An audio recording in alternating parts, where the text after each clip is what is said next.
Hello दोस्तों, कैसे हैं आप सब लोग।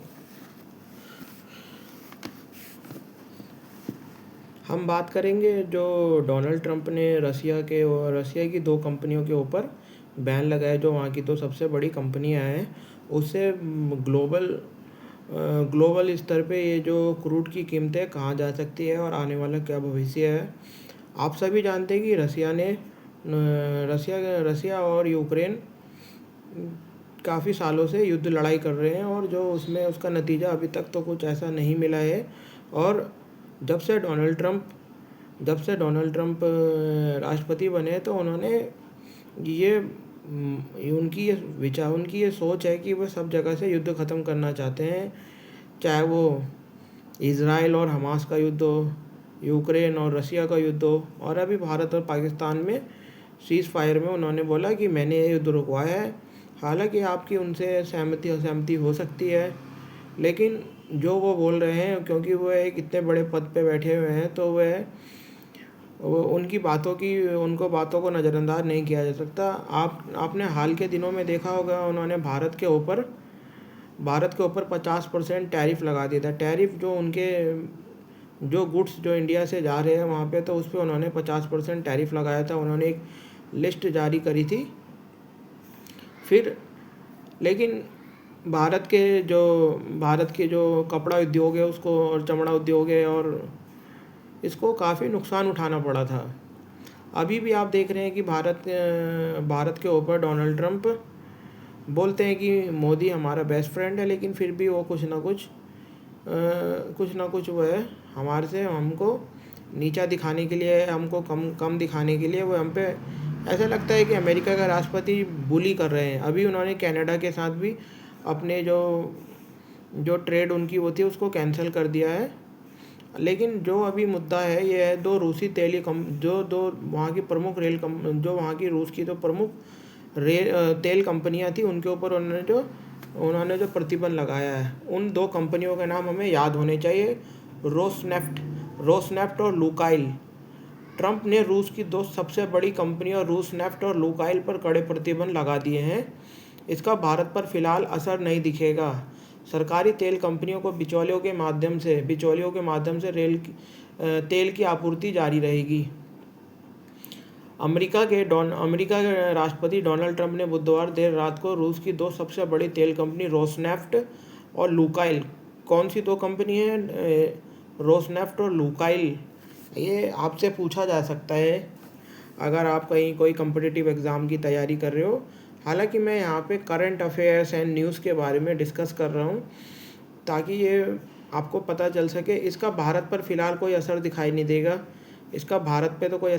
देगा। सरकारी तेल कंपनियां जो है बिचौलियों के माध्यम से रूसी तेल खरीदेंगी, लेकिन आप सभी जानते हैं रिलायंस इंडस्ट्री और नायरा एनर्जी को इसकी वजह से नुकसान उठाना पड़ सकता है। रिलायंस इंडस्ट्रीज जो है ना, सबसे ज़्यादा तेल खरीदता है रूसी कंपनियों से।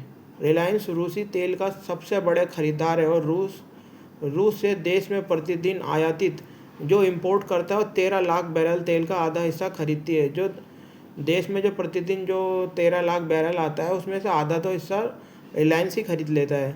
रिलायंस ने दिसंबर 2024 में रोसनेफ्ट के साथ 25 वर्ष तक रोसनेफ्ट के साथ जो जिस पे प्रतिबंध लगा है उसके साथ प्रतिदिन 5 लाख बैरल तेल आयात करने के लिए समझौता किया था। सूत्रों के मुताबिक रिलायंस ने आयात को काफ़ी कम करने या पूरी तरह रोकने की योजना बनाई है। कंपनी सऊदी अरब और इराक से आयात बढ़ाने की दिशा में विचार कर रही है। कंपनी कहाँ जाना चाहती है अब? सऊदी अरब और इराक। प्रभावित होने वाली दूसरी कंपनी नायरा एनर्जी है। यह कंपनी जिसमें रोसनेफ्ट की 50% हिस्सेदारी है, जो जुलाई में यूरोपीय संघ द्वारा प्रतिबंध लगाए जाने के बाद से पूरी तरह रूसी तेल की आपूर्ति पर निर्भर है। ये डोनाल्ड ट्रंप ने इनके ऊपर प्रतिबंध इसलिए लगाया ताकि वो जो बातचीत है ना डोनाल्ड ट्रंप और पुतिन की, वह आई थिंक फेल होती हुई नज़र आ रही है। इसीलिए वह गुस्से में इनके ऊपर टैरिफ लगा रहे हैं। दोनों रूसी कंपनियों पर आरोप है कि वह क्रेमलिन को यूक्रेन के लिए युद्ध मुहैया कराती है। दोनों रूसी कंपनियों पर डोनाल्ड ट्रंप के प्रशासन ने क्या आरोप लगाया है? वह क्रेमलिन को यूक्रेन से युद्ध के लिए धन मुहैया कराती है, इसलिए उन पर कार्रवाई हुई है। दोनों कंपनियां मिलकर प्रतिदिन 31 लाख बैरल तेल का निर्यात करती है। आप सभी जानते हैं कि ट्रम्प का बहुत ज़्यादा भारी विरोध भी हो रहा है उनके देश में, नो किंग प्रोटेस्ट भी हो रहे हैं, लेकिन उनके प्रशासन ने ये बोल दिया है कि लेफ्ट पार्टियों का प्रदर्शन है। रोसनेफ्ट कंपनी ही वैश्विक तेल उत्पादन का करीब 6%। रोसनेफ्ट कंपनी कितनी बड़ी है साइज में, वह ग्लोबल ऑयल सप्लाई करने में जो है और प्रोड्यूस करने में क्या है उसका 6%, और रूस के तेल के उत्पादन का आधा हिस्सा निर्यात करते हैं। रूस में जो तेल रोसनेफ्ट रूस की आधा जो तेल निर्यात करती है, यानी कि वो बाहर सप्लाई करती है। सरकारी कंपनियों पर सीमित असर। भारतीय petroleum, Indian oil, Hindustan petroleum जैसी सार्वजनिक क्षेत्रीय कंपनियां मध्यस्थ व्यापारियों के माध्यम से, यानी कि बिचौलियों के माध्यम से तेल खरीदती है। उन्होंने जोखिम को मूल्यांकन शुरू कर दिया है, लेकिन तत्काल रूस तेल खरीद करने की और उनकी कोई ऐसी योजना नहीं है।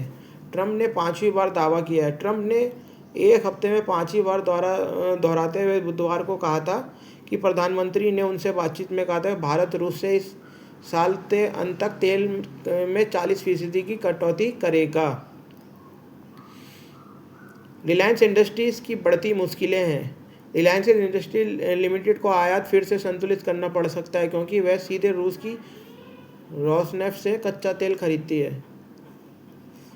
कंपनी कच्चे तेल को क्या करती है, पेट्रोल, डीजल और जो टरबाइन ऑयल होता है ना, जो अपना जहाज़ों में उड़ता है, उसमें इस्तेमाल करती है, उसमें वो करती है, जिसका एक बड़ा हिस्सा यूरोप और संयुक्त राज्य अमेरिका जैसे बाजार मूल्य पर निर्यात किया जाता है। तो रिलायंस क्या करता है, वो जो क्रूड ऑयल खरीदता है उसको फिर रिफ़ाइन करता है, उसको फिर क्या डीजल और पेट्रोल और क्या करता है, और टरबाइन ऑयल में उसको आगे कहाँ सप्लाई कर देता है, कहाँ बेच देता है, मार्केट रेट पे आगे बेच देता है, कहाँ पे, यूरोप में और अमेरिका में।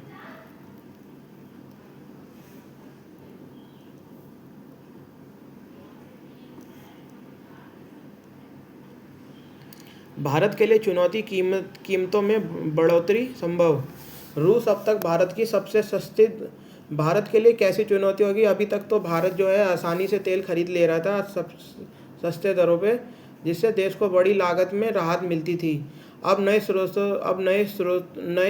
स्रोतों से खरीदी महंगी पड़ सकती है। अगर भारत को वैकल्पिक स्रोतों से तेल खरीदना पड़ता है तो इससे उसका ऊर्जा लागत, जो उसकी जो घरेलू जो खपत है और जो घरेलू ईंधन कंपनियों में बढ़ोतरी हो सकती है। लेकिन चीन ने गुरुवार को कहा है कि अमेरिका द्वारा 2 रूसी तेल कंपनियों पर लगाए प्रतिबंध का विरोध करता है। चीन ने कहा कि इन प्रतिबंधों का अंतर्राष्ट्रीय कानून में कोई आधार ही नहीं है, कोई बेस ही नहीं है। बीजिंग में एक प्रेस कॉन्फ्रेंस में अमेरिकी प्रतिबंधों के बारे में पूछे जाने पर विदेश मंत्रालय के प्रवक्ता गुओ जोइकोन ने कहा कि चीन लगातार ऐसे एक तरफा प्रतिबंधों का विरोध करता है और जिनका अंतर्राष्ट्रीय कानून में कोई आधार ही नहीं है। आप सभी जानते हैं कि अमेरिका का जो रवैया है वो डिक्टेटरशिप की तरफ है। उनका जो है सब वो बुली कर रहे हैं छोटे और देशों को, जैसे कि अमेरिका का जो है ब्राज़ील के साथ भी हो रहा है और बहुत सारे देशों के साथ उनका विवाद चल रहा है, जो संयुक्त राष्ट्र परिषद द्वारा अधिकृत ही नहीं है।